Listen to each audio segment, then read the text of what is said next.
welcome to All Things Sony. This is your host, All Things Sony. Let me know in the comments what you liked or disliked about the video, and if you liked it, he said it would be appreciated. Let's begin.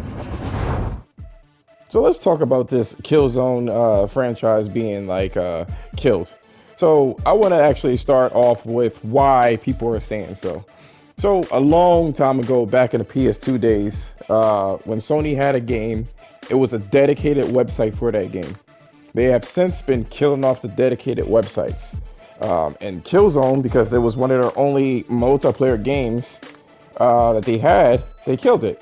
Uncharted doesn't have it. The Last of Us doesn't have their own website. It's all kind of directed to PlayStation.com. And this was the last of the Mohicans, if you will. They cut it off in that particular regard.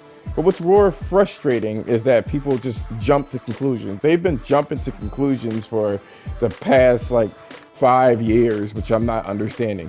That doesn't mean that the fucking franchise is dying. What it simply means is that Sony doesn't want to spend money on exclusive websites for their games when all of it can be allocated to the same website. Now, what's going on with Killzone is a question. They haven't made it since 2013. And to be honest with you, it scored low, so it wasn't really critically acclaimed. And it didn't really sell that well. And it was basically a tech demo. There was a lot of rushing that they've done with the particular game. And then they made Horizon Zero Dawn, and it was a hit.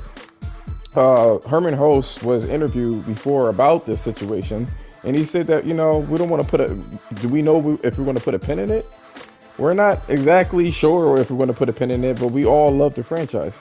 God of War actually did the same thing with Ascension. It did terrible, and then somebody pitched the idea to Sony, and they remade it. So it doesn't mean it's the end of the franchise. It just means they're taking a break from it. They've been doing it for fucking 10 years. They want to do something new.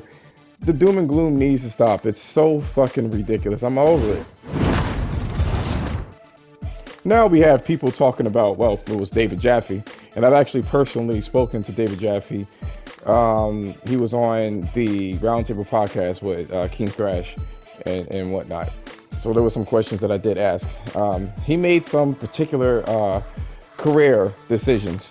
I don't know what ended up happening to him. I did hear that he was very hard to work with. And I heard, he made some decisions about, I don't know if they were the best decisions. He didn't want to spend so much time on games and whatnot, which that's what the industry is kind of leaning towards. And he ended up leaving Sony. Sony didn't fire him or anything like that. I guess, his ego, I guess, if you really want to look at it like that. But he made a comment about God of War being being cross-platform. So two things. David Jaffe does not work with Sony anymore. He has he didn't understand how the business works, but he doesn't work for Sony. And he made an educated guess if it was going to be cross-platform. He said that Jim Ryan is a salesman. I've still sensed some, kind of tension between him and Sony. But the problem with this statement and where everybody start flipping out is, this is why I don't like fanboys. This is the problem about fanboys. You're not looking at Sony as a company. They're a company. I can almost guarantee you that God of War will be on the PlayStation 4 and 5. It's a type of linear experience that doesn't need next generation so much so. So I think it will be. I honestly think it will. And can you fault Sony? No. It's 115 million units. I can't fault Sony for that. But people want to use the rhetoric of exclusives and my console is better. So that's what's really going on with the situation. And they're pissed off that Sony's making a financial business decision. Get over it. Get over it.